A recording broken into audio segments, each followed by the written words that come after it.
Hi, everybody. Thank you for inviting me. I'd like to share about my 3 weeks in Bolivia and how it came about. It was in November when I woke up about 6 in the morning. I thought, what do you do at 6 in the morning? And a friend of mine, Carol, had said that she goes to 7:15 Mass. So I thought, I'll go to Mass and maybe we'll go to breakfast or walk. So I went to Mass and she wasn't there. And then I couldn't sleep the next day. And I went again. And after the Mass, and the church was filled, after the Mass, about 7 or 8 older ladies like me were saying the rosary. And they said to me, are you retired? In other words, are you going to come regularly? And I just kind of looked blank because I haven't really worked. I've been an entrepreneur. So I thought, what's the truthful answer? And I said, well, I volunteer with the Hispanic community in Norristown. And there was a lady from Bolivia that lived here for 1,000,000 years. And she was about this big. And she turned to me and she said, well, maybe when I come back from Bolivia, I can help you with your family. And I said, oh, okay. And I said, when are you going to Bolivia? And she said, well, my mother has dementia, so I'm going there soon. And then I said, oh, can you put me in your suitcase? And then she said, oh, would you like to come someday? Or something like that. And then we just parted ways. But I immediately got my passport and got it expedited. So I had it by the next Thursday. And I went back to the church and she wasn't there. I went out to whatever. And I said to one of the ladies, oh, where's that lady? The Spanish lady. She goes, oh, she went to Bolivia. And I went, without me? Because that's all she said. Well, maybe someday or something like that. So I knew she was going for 3 months. So that was November, Thanksgiving. So that was December, January, and February.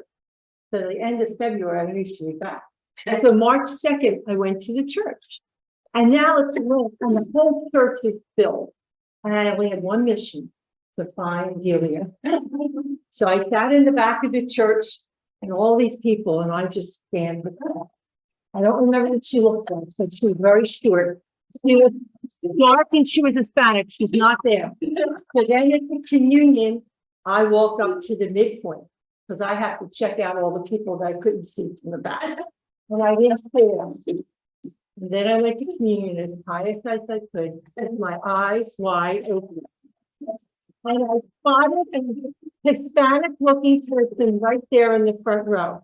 So I parked myself right behind her. But I remember when I first met her, she looked like a businesswoman, that she was going to work. And she had a skirt on that day, and I think her hair was pulled back. So I wasn't sure about this lady from the back, but I just didn't want to lose this opportunity.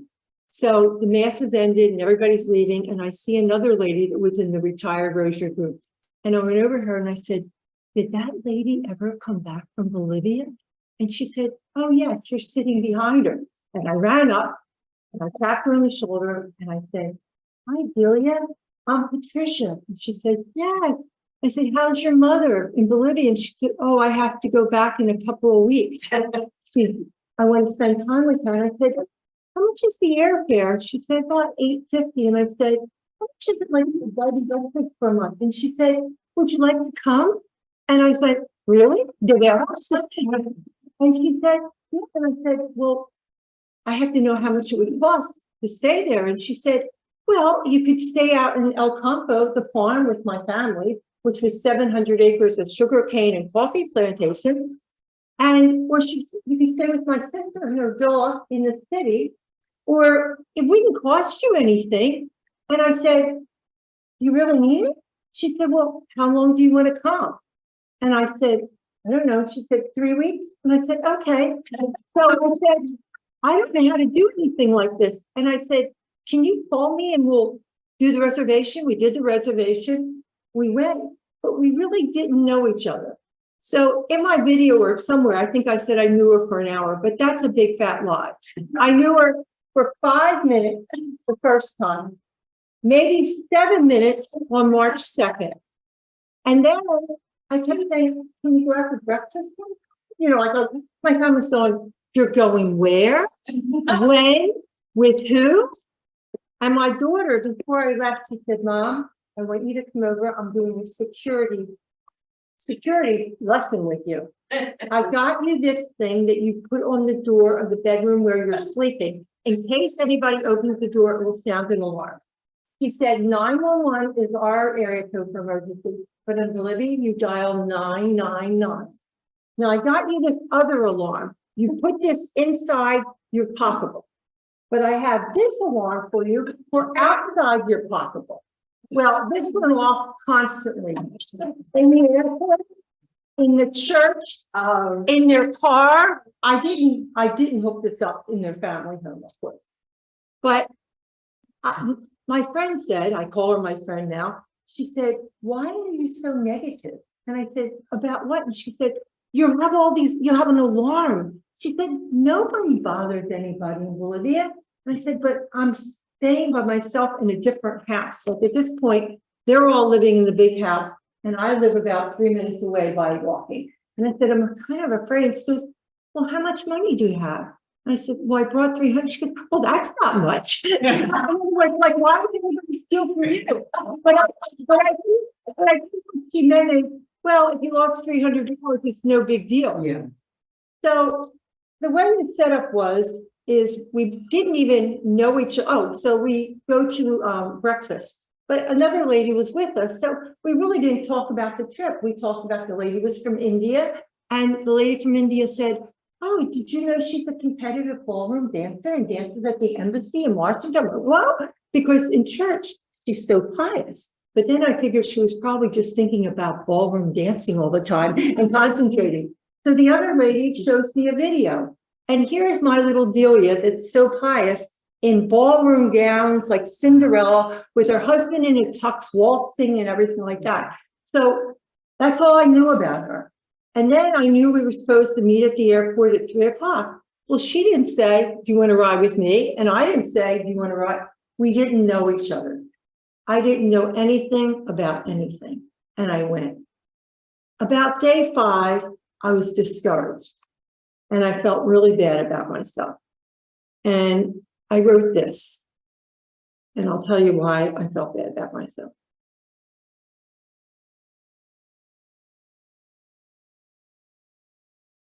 The gift I gave myself in Bolivia. The other night, I gave myself a gift, not a physical gift, an emotional one. The gift of good enough. When I was a young mother, my friends in the neighborhood playgroup used to kid that we wanted to change the names of some of the popular women's magazines. Good Housekeeping should be called Good Enough Housekeeping. And Parents Magazine should be called Good Enough Parents Magazine. We just meant that every idea in this magazine set us up for impossible standards for perfection, for meals, gardening, and the ways to raise a wonderful family. We just couldn't keep up with the ways to get everything done faster and easier, keep our garages clutter-free, and transform our homes into holiday winter wonderland.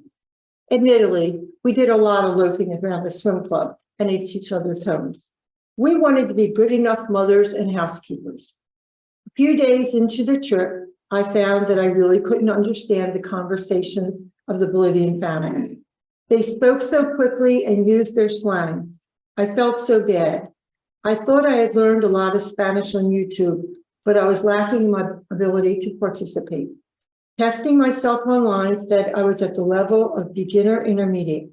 I could speak a lot of words when I needed to say something, and most of the time people understood me, but understanding when they responded was impossible most of the time. Jorge and I were on the same page. He spoke as much English as I spoke Spanish. Actually, he was more advanced. We understood each other because we slowly spoke to each other. So that was when I decided that I had to give myself the gift of good enough Spanish. As we drove to the mountains, I gave myself a pep talk. Patricia, you are having a wonderful experience. It took a lot of courage to go to Bolivia on short notice with a lady you had only met briefly at Mass. Total of less than an hour. Yes, less than an hour. You went with her to a country that took you 14 hours on a plane and 24 hours of travel time because of layovers in Brazil and Miami.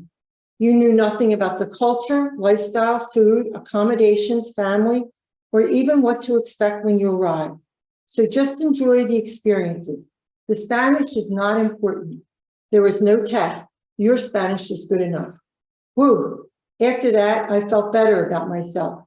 Do you need to give yourself the gift and grace of good enough? Is there something you are struggling with? There are no tests. You are good enough in all aspects of your life. What a relief. And I am going to give myself a few more free passes of good enough. The gifts of good enough for cooking, camping, outdoor work, making anything homespun, playing ping pong or any board game, and watching sports.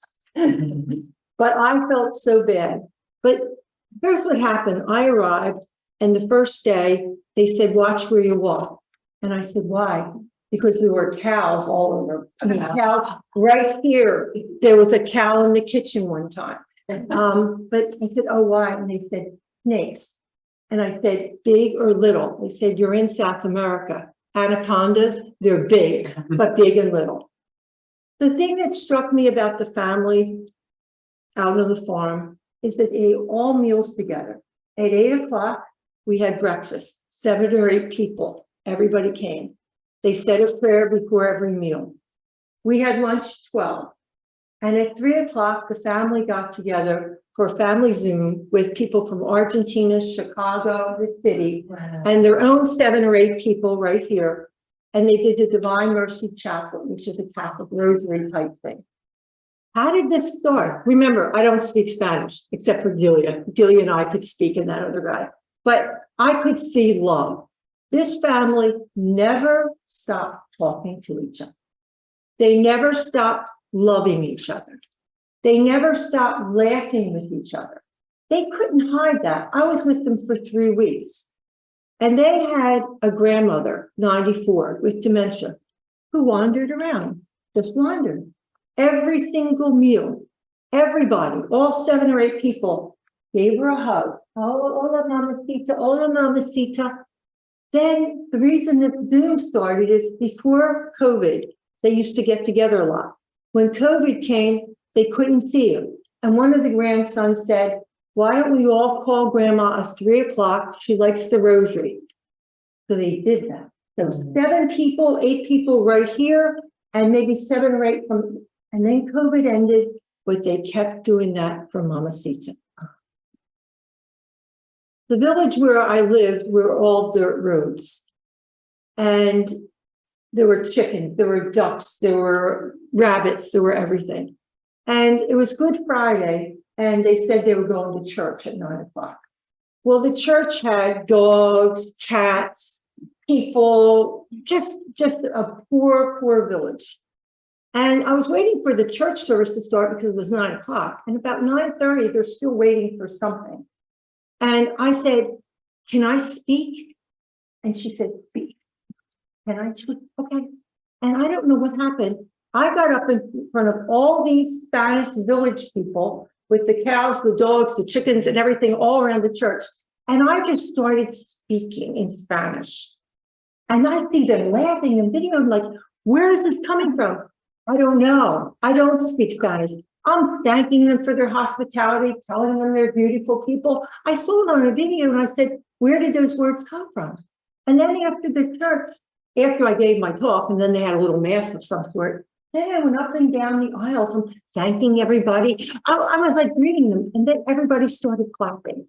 And then I sat down and I go, oh, one more thing. And I got up and I said something else. But I sat down and he said, I didn't know you spoke so much Spanish. I didn't, but those words came. The next day in the village, I thought, you know what? I think I want to go to the school. Well, the school used to go only up to 4th grade when Delia was a kid. And her father was very rich with the 700 acres and all that. So he built the school that only went up to 4th grade, and he built the clinic. But then when the kids were in 4th grade, most of the kids didn't do anything, but they were the wealthy family. So they were farmed out to other people in the city. The father paid somebody like you and somebody like you to take each kid, and they went to the city school. The boys went to the Jesuit boarding school. When the kids were teenagers, when they turned starting 8th or 9th grade, the father built a house for his 5 teenagers. Can you imagine? 13-year-old, 14, no parents. And the kids lived in the city, but they never got in trouble. They went to school, they did their homework, and that's the way they lived. This family had 9 kids. The most striking, the most loving, I saw the Inca ruins, I traveled all over. They treated me like I was, if somebody came to your country, came to you, you would take them to Niagara Falls, the Smithsonian, the Liberty Bell, the shore. This family every day was taking me on trips, 4 hours, staying in fancy hotels. But the most meaningful thing that happened was one morning, the lady said, Delia and her sister said they were going to mass. And Jorge, the 36-year-old son, was going to be the driver. And they said the night before, do you want to go to mass? And I said no. So I was staying back with the 94-year-old granny. And in this hotel, it was like a German chalet, very boutique and upscale, but we were all in one room. There were bunk beds, there was a queen size bed, there was a twin bed. And at first I went, whatever, but I didn't want to go to mass. So that morning, mass was at 6:30. Around 5:45, I'm on my little bunk bed and I see Granny laying there, and I see her daughter Delia come over and get in bed next to her mother and start rubbing her face. And she was just blah, blah, blah, blah, blah, blah, blah, blah, blah, blah, blah, blah. I'm thinking, when is she going to be finished? Mass is starting. 15 minutes of loving her mother, cuddling in a bed with her mother with dementia. And then she got up and she walked out, and her other sister, Mimia, came in. And she sat on the side of the bed and she got some pink lotion and she was rubbing it, massaging her mother, her whole body and her face. I was watching this. I thought, they don't know anybody's watching them. The love that they show to their mother. I think if it were me, I would try to be sneaking out, not to wake my mother up and just get out. But they cuddled in bed with her. And when they came back, I said, what was going on? What were you talking about? And they said, she has dementia and she thinks we're still her children. So she was hugging us and trying to cuddle with us. And she was trying to take care of us and we were trying to take care of her.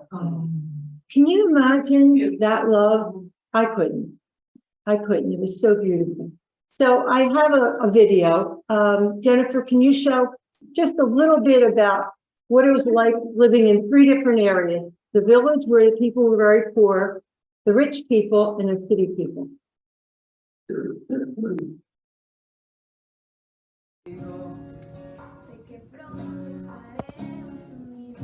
Esa sonrisa traviesa que vive conmigo. Sabes que estoy con ahí, el eco de nuestra canción.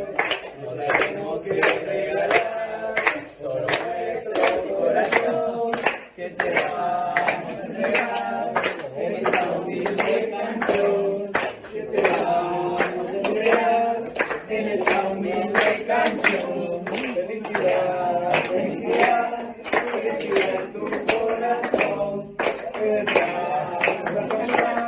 Que lo cumpla muy feliz, que lo cumpla muy feliz. Colgando en tus manos,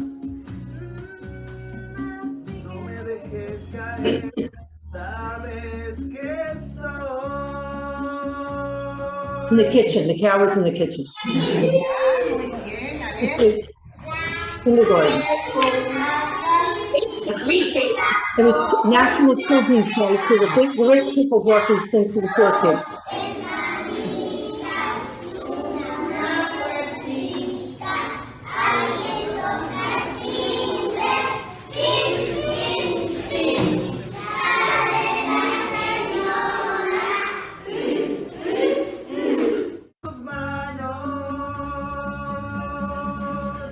Te envío poemas de mi puño y letra. Te envío canciones de cuando cuenta. Te envío las fotos cenando en Marbella. Granny. Y así me recuerdes. Ostriches all around the house. Corazón está colgando en tus manos. Me speaking in church.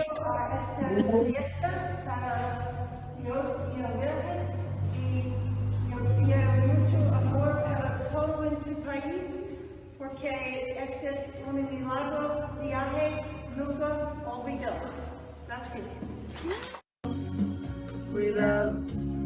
That was my house where I stayed by myself. Wow. All by myself. En tus manos. Was this keeping the cows out of my place?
All about the church.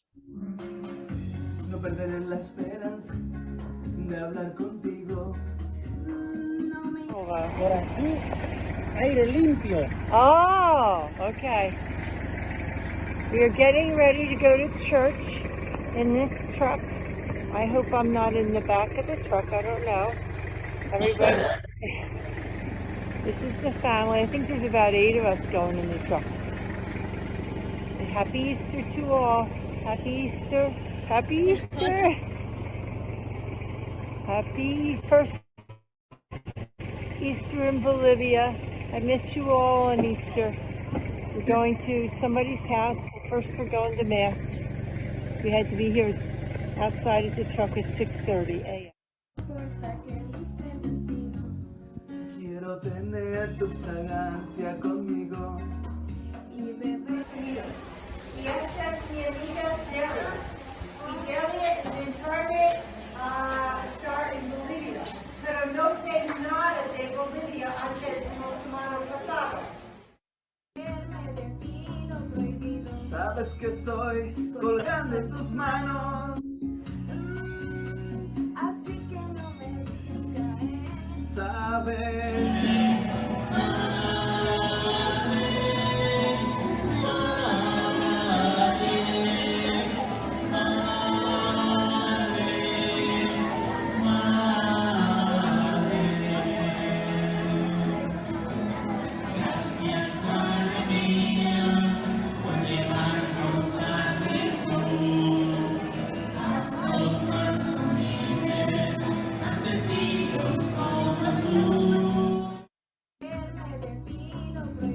Sabes que estoy colgando en tus manos. Así que no me dejes caer. Now that was my adventure, and there were so many adventures and so many special things. But the thing that really struck me was the love that the family had for each other. I would have been able to see if they disagreed about where we're going to go to eat or what we're going to do, or if anybody told somebody how to drive. For 3 weeks, honestly, they laughed and they were affectionate, having all those meals together, breakfast, lunch, dinner, the siesta. The siesta was a half hour of just tea and cookies and stuff after the prayer group. So I'm just going to finish with just something that I wrote when I came home. Greetings to all my English-speaking friends. And boy, was it good to hear people speak English. I am home from Bolivia, a trip that opened so much joy and gratitude in my heart. I paid my own airfare, but nothing else. I brought $300 in cash and a debit card, but I didn't need the money. Homemade meals were served by the maids all day while we were on the way out in the country farm and in the villa in the city. Friends of the family often treated me to fine restaurant meals. I was like this Martian or something that came, like people wanting to meet the American and take her out to eat or something. It was wonderful. When I left the family's home, I gave $20 in US dollars to each of the 2 maids and to an office employee, and $20 to Diana, who celebrated her 13th birthday. The family would not accept any money from me for anything at all. They treated me to entrance fees to parks and historical sites, a boutique hotel stay, meals and snacks. Meals in the restaurants were an average $5 to $10 and no tips were paid. I came home with $200 still in my wallet. Wow.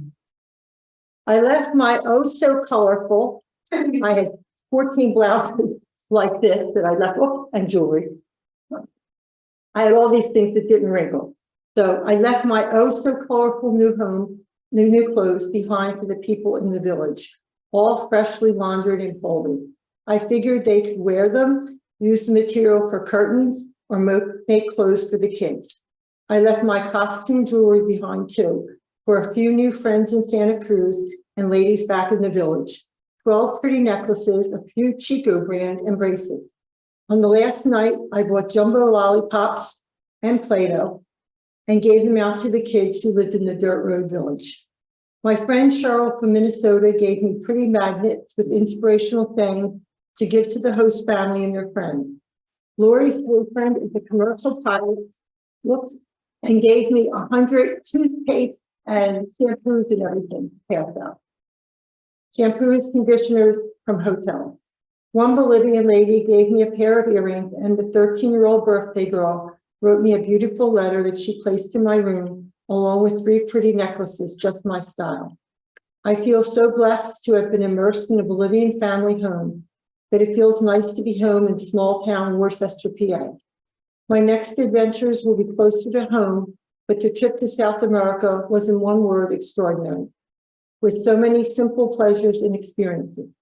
I love my perfectly imperfect life, my cozy, rumpled sofa, loving family, and my humble home.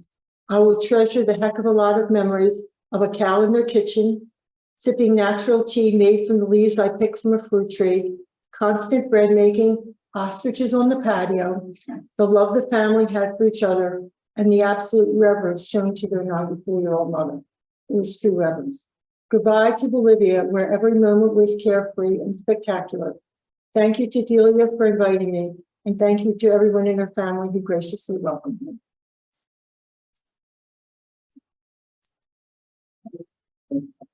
So this is Circle of Miracle. Yeah.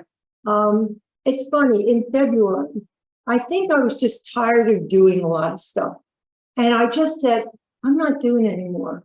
God, I need an adventure. A week later, Cheryl, the magnet lady, called and asked me if I wanted to come to Minnesota. And I said, yeah. But then I got the invitation to Santa Cruz, Bolivia. So I canceled her and I went there. But I do have her magnets. I have extras for everybody. But the magnet of all the things that she sent to me years before, not for this trip. Thanks be to God for his indescribable gift. That's what this says. Look at the indescribable gift that I got. So thank you for listening.